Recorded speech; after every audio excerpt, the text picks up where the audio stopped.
If workplace culture is your jam, you're in the right place. Check out this episode of Culture Secrets, the podcast dedicated to creating workplaces where both employees and the companies thrive.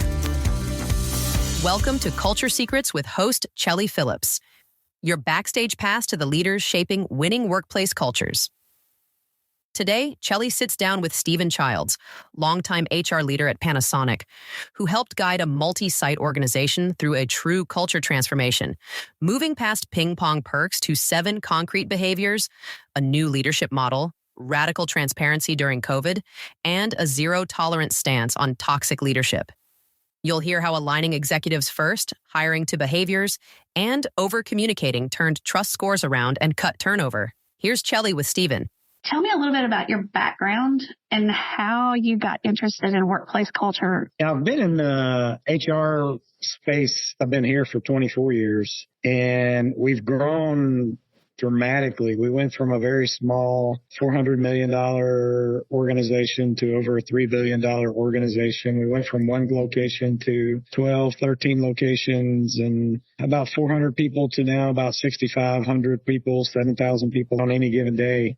It just changed so much over that time frame. And when we originally started this conversation about culture, it really wasn't about true culture. It was about change management or transformation. We were planning on going through an ERP transformation, and they said, "Hey, Stephen, you want to be part of this? So figuring out how we do this change management." I said, "Yeah, I'm all in."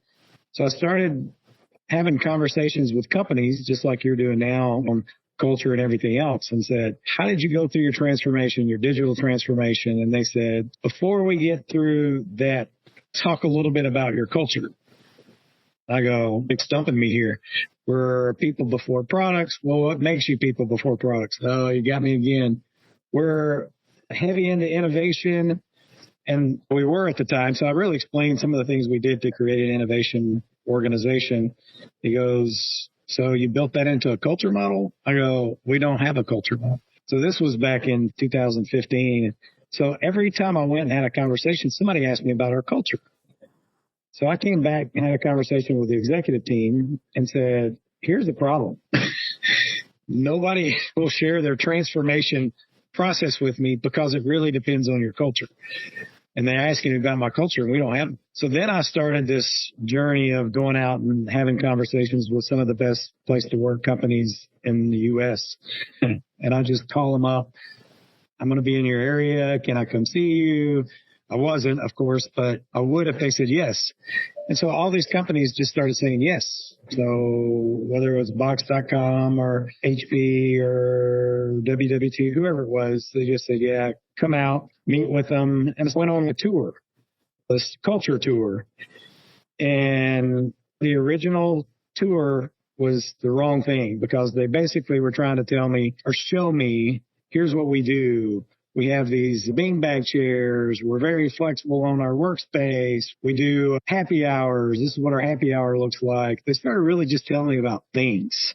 Here's what we do to subsidize our cafe. And so I took all of this back and met with my team, and we did all those things. Ping pong tables. We had ping pong tournaments. We did wind down Wednesdays. We relaxed our dress code and went to T-shirts, branded T-shirts only. But that didn't change anything. It didn't change Glassdoor score or turnover. It basically just made work a little more fun, but really didn't change the guts of the problem. So we went back. My president and I had a number of different conversations with some of the people we talked to before, and they really said, "So what are the behaviors and values?" That, at the end of the day, basically the behaviors and values you put in your organization, it's what you do and don't tolerate that make your culture. So we went back and regrouped. This was 2016. We went off-site as an executive team. We talked about what we had, these set of Panasonic principles that had been on a wall for many, many years that nobody could contextualize. And then we said, we're going to come up with some behaviors. One of the things that we were told, whatever you do, don't come up with the behaviors as an executive team. You got to do that as a company. So we came up with our set first. Then we had meetings with all of our leaders and asked them the question, what do you think are the most important behaviors that we should focus on as an organization? And then we went out and did a survey to every employee and got their input. And we took the consolidated version of what we heard and we come up with our 7 behaviors. So that's how we came up with these 7 principles that Panasonic is really values that Panasonic has put on walls for years. And then we matched it with 7 key behaviors. And then we brought all of our leaders together and said, here's the deal. We don't care what we told you when we hired you, whether it was 1 week ago or 5 years ago or 15 years ago. Here's what we're going to do. Moving forward, this is what we're going to care about the most. So we put our culture model up and we created a new leadership model that reflects the new culture. And we said, here's what we're going to ask you to do moving forward. We're going to ask you to have a relationship with your team. We're going to ask you to really be responsible for the people in your charge, not be in charge, right? Mm-hmm. We've explained the accountability model that we're going to hold them accountable to this new model. They have to think through. It's all about the conversation is one of our taglines. And we basically said, look, a lot of you are really going to suck at this at first. And that's okay, right? We're doing a bait and switch. So all we're asking you is if you want to stay in this leadership job, that you go into it knowing this is what we want you to get better at. And we'll help you get better. We'll train you. We did. We brought in a lot of training and support. We had a lot of meetings. We just overkilled it. We brought in the Neuro Leadership Institute to kind of help launch it for us. And we basically said, now you're responsible for latching on to it. If you're going to be successful in this organization, you got to care about your employees, think about high potential development, their succession plan, their role clarity, organizational design and development, and talking to them and getting to know them at a personal level. And we built that all into their performance management process. And then we said, we'll give you grace, right? Again, we're all going to have to figure out how to do this better. About 6 months later, we said, now we'll still keep training you on these new leadership competencies. But if there's anybody who's not meeting these behavior requirements, you're not going to be here. You've had plenty of time to get accustomed to what we're saying from a behavior standpoint. We care 51% how you do it and 49% what you do. So your job is important and your technical expertise is important, but we care 51% how you do it. And we said, if you're not going to do it to these behaviors and values, you're not going to be here. And so the next 6 months, we terminated about 26 people. And we said, look, it got real easy. So the first one we did was that we branded the termination. So we had to go to legal and say, look, we're going to terminate this person for being a butthole, basically, for not following these behaviors and principles. And we're going to tell him we're firing him because he's a butthole. And we did. We actually used stronger words than that because we basically said we're going to have a no asshole policy. That's what we're going to create. We're not going to tolerate it. If we can corroborate that's the way you're leading, you're going to be out of here. And we basically terminated him. And we went and told the company that we terminated this individual as a very high level individual. And we said, look, we terminated this person. We have sort of zero tolerance related to our behavior. And then we did that 26 more times over the next 6 months at every level in the organization, VP level down to a person who just started fresh out. And after we did that, man, the people got on board with this thing. They knew we were not just rolling out some flavor of the day culture model, that we really meant it. Because we were some of our best engineers, one of our VPs, right? And then everybody we brought in, we really matched their whole interview up to this culture model. And we spent more than 50% of the time on interviews with the culture. The other part of the time we spent on your technical capabilities. And that dramatically changed everything for us, to be honest. It changed our employee opinion survey, where leadership trust went from almost last to first. We were very transparent in everything moving forward. We took all of our people processes, we turned them into playbooks. So everybody knew exactly how we did, what we did, why we did it. And then we went on tour and went to every facility and let people just ask questions about our processes, why we're going through this, the culture. And from then on, we just kept supporting it more and more with all those people processes. Whatever we did, we would basically pull out the culture model and say, how are we going to do this as a leadership team and match up to this culture model?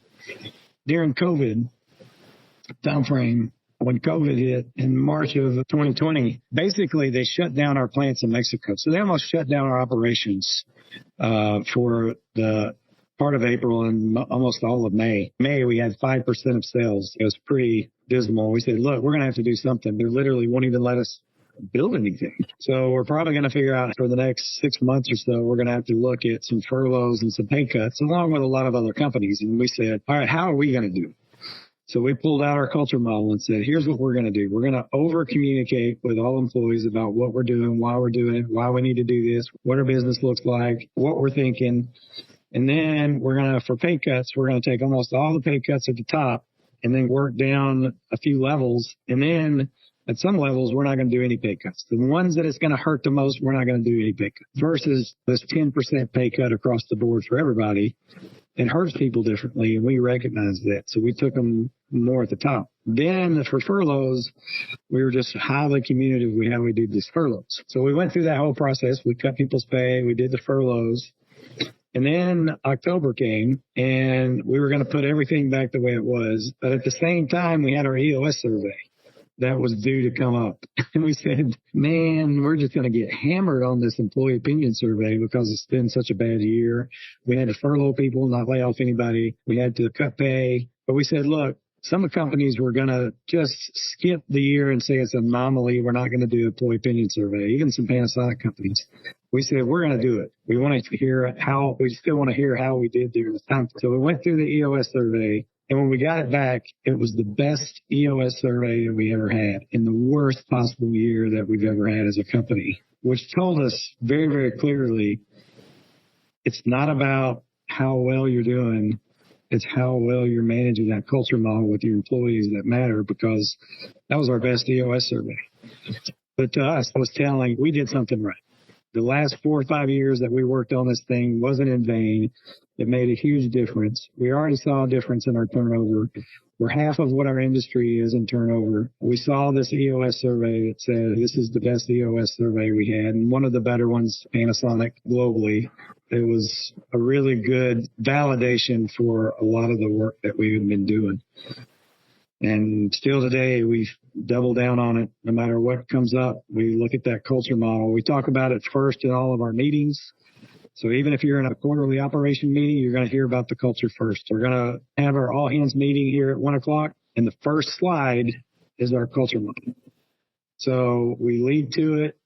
We manage the business to it, and it's now at the core of who we are as a company. And it's allowed us to become a best place to work company since 2016. The last 2 years, we've, on top of being 101 best place to work, been the number 100 best place to work 2 times out of the last 5 years. And then the last 2 years, we've become great place to work certified. I think the trust and transparency is huge because people needed to know and be able to believe what they were hearing. And it's not surprising that if you're doing all that right on the back end, that it's going to show up on the survey. I think that's really the key when you put your people first in what you're doing, then everything else seems to fall in place. Yeah. One of the things I was having some of these conversations was that there's not a line on the budget for culture. Like, so when people are making plans, how do I put this into the work plan and all this other kind of stuff? So when you were taking it back to the executive leadership team, or however you go through the process to be able to budget for initiatives and do these kind of things, what are some of the things that you took back to point out and say, okay, while culture itself is not very tangible, here's some tangible results that we can get from that you can actually track, put towards a budget item that makes this something that we should actually invest in? Yeah, the interesting thing is I came back with a list of things to budget on. Cafe, subsidizing cafe, and wind down Wednesdays, and changing the environment. All the things that we spent a good bit of money on that didn't work. The funny thing is, most of the things that really have a dramatic impact don't cost that much. We increased our communication team. So that was one of the best things that we could have done, was increase our communication team. So we had a communication plan for all the big things that we were going to roll out. If you don't have a good organizational change communication plan, then tell people what you're doing, why you're doing it, and how you're doing it. We stuck around those 3. That was a little bit costly. The other thing that we stuck with is the development. We said, look, we're not taking away our development money. And even during our worst times, we didn't mess with our training budget. We said, now we're going to take the time to upskill you. You tell us what's important to you. We help you train. we're going to disproportionately train some of our accelerated leaders, and we're going to leave this budget open for you to come back with your leader to say, what do you need to close the gap on? And to this day, we haven't spent our training budget fully, and we're not taking it away. We're leaving that space open for people to go, this is what I need, and this is how I need to really close this gap. And that's been very hard because it's been a tough 2 years for people to get this concept of allocating my time, working with my boss to allocate the right amount of time for this training. So we still have people go, hey, I'm still not getting all the training. Well, it's there. You just got to work with your boss to figure out, and you've got to disproportionately carve out the time to get it done. And people who do that, time block and everything else, figure out a way to build the training, but not everybody's good at that. So that's kind of ongoing for us, is really teaching people how to put that on the forefront of their daily activities instead of wait until some time to free up to get training, because that never happens. Yeah, there is no free time. And I think that's important. The book is based around value, culture, and V is vision, A is accountability, L is leadership, U is the uniqueness of the people, and E is engagement. And I think one of the things that I've seen when I've been talking to everybody is the accountability piece is huge, that it cannot be just on the leadership team to be accountable for the success of this, that you have to be able to pull that accountability down to where it's on an individual basis, that right. Each one is accountable for the success. So how do you get that message out there that this is just not something that is a leadership initiative? This is something that we want you to take hold of in individual cubicles and individual workspaces as individuals to be able to make the impact that you want to see. Yeah, so part of our messaging around this and in our playbooks, we have a message for leaders, and we have a message for everybody else. And both basically have accountability built in. Performance management is the same way. The leaders have a training and development the same way. Leaders have a space in there that they're accountable for. But the employee, we say the employee, the number one advocate for your training and development is you. Not your boss and not HR and not the executive team. It's you. We'll create a space for you to get it done. You've got to make sure you get it done. Same thing on our culture model. Accountability is one of the behaviors, and we focus on that. So we'll focus on these accountabilities. I don't know if you ever heard of Jocko Willett. So Jocko Willett, we actually played a video, and we had let everybody have a copy of his book who wanted a copy of his book. And it's on accountability, extreme ownership. And that was a little harsh for some because it's pretty intense. But the whole point is, it can't be the executives. It can't be HR. It has to be everybody holding each other accountable for what we say this culture model is. And most of what's going to improve it is not the leadership team. It's employees basically saying, this is broke. This needs to be fixed. This is what I see. This is what it feels like. Same thing with DEI. If you don't have employees telling you what's broke, telling you how it feels, then it's really hard for the leadership team to prioritize and make those changes. So that's the way we do it and the way we talk about it. And we have what we call real talks, where we bring our employees together. They can get on a call with the executives, free form, tell us what you're thinking, tell us what's broke, tell us what's working, so we can continuously prioritize our level of repair to the gaps. So I know you're getting close to having to go. One last thing that I'll ask before that is, what's the best piece of advice that you would give a team that was looking to make a change? Yeah, the hardest piece is getting the executives to agree. The number one change thing, if you spend any time on change, it's just getting the executive team to agree that they're going to do this together, that they're all in. They don't all have to agree on every part of the culture model. They have to agree that this, at the end of the day, is going to be the culture model, and they have to own it, right, as an executive team. It can't be launched from HR. You got to own all your processes, and they need to become business process. Culture is a business process. If they see it's important to the president, and if they see it's important to all the executives, and they talk about it in their meetings first, everybody will be in. So number one is just getting that executive leadership team, not a communication team to go do it, not to go brand it.